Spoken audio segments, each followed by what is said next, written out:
Welcome into Wager Talk TV. I am Drew Martin, joined by Ralph Michaels and Bruce Marshall. Bruce A. Marshall on Twitter from the Gold Sheet. Also Ralph Michaels at Cal Sports LV from WagerTalk.com. Guys, we're talking Sunday night football action here. A lot of tickets written on this game in the NFL. We got the Indianapolis Colts at the Kansas City Chiefs. The Chiefs laying 11 at Arrowhead, 56 the total. Bruce, what are you thinking here with the Colts and the Chiefs? Drew, I think we're going to have to see what's going on with the injury situation here for Indianapolis. They had some key guys who were hurting. I think Leonard looked like he'd be okay to play. They're going to need him on defense. Want to make sure T.Y. Hilton's in there. Marlon Mack got knocked out of the game last week.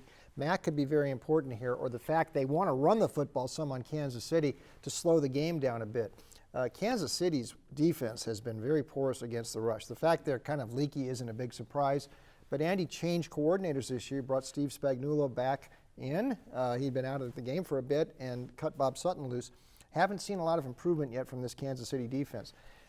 I think, now you'll go back and forth in the NFL. You'll get results like Indy's last week. That was disappointing for the Colts, but they were still in that game, and you get the feeling Indy's going to play most teams pretty close this season. Brissett's putting up some pretty good numbers. The defense is pretty physical. It is always scary to go against a team that puts up as many points as Kansas City does, and we've seen what Mahomes can do and all of his weapons, and even if they're hurting, they don't seem to be missing these guys like Tyreek Hill. Hardman stepped up and the others, but the defense is a liability. And I think Indy's got a shot to hang in this game. Remember, that playoff game last year, they fell behind way quick, Ralph and Drew, and they had to abandon the running game. They passed 36 times. They ran only 14 times in that playoff game because they were behind so quick. They stay close into the second quarter here. They can get their game plan going, and I think they slow this game down enough to hang within that number. It's a big price, and Kansas City's defense is a liability. It is doubles in the NFL. That's always tough, Ralph. I don't know. What do you think? Well, doubles have been successful. I mean, that's one of those myths that you look at and people say don't bet double-digit favorites. And I want to mention one more. Playoff revenge. You mentioned playoff. You didn't mention playoff revenge, but, on Bet On It, Marco and VR's and Kelly's great show, I do a segment called T&A for Trends and Angles. And I found this out, and I just want to mention it here because it certainly applies.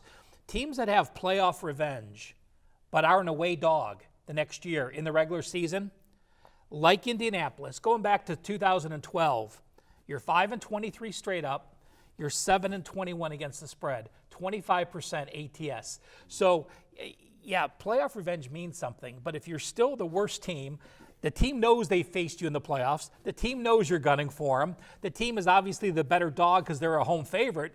Don't automatically think because you lost in the playoffs that this is a reason to bet the team. Now, with that said, I agree. Mack is such a big deal with KC allowing 6.0 yards per carry on defense.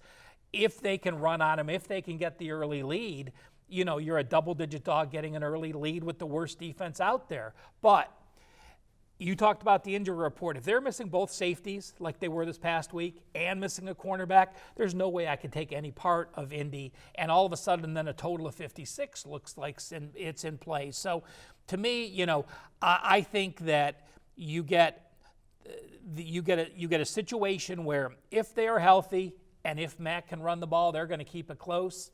If they can't run the ball with Mack and if they have safeties out, it's going to be a situation where KC can name their score. And, the difference with this year is, we saw KC against Oakland play one quarter, and then that's it. If they get a lead, they're happy with the lead. They don't necessarily extend the lead. That's why the back door is always open with that defense. Always a tough thing. Yeah, for sure, guys. And, guys, remember $9 Monday at wagertalk.com and sportsmemo.com. All daily packages for Monday's action are only $9, including any 5% best bets, normally priced at $40.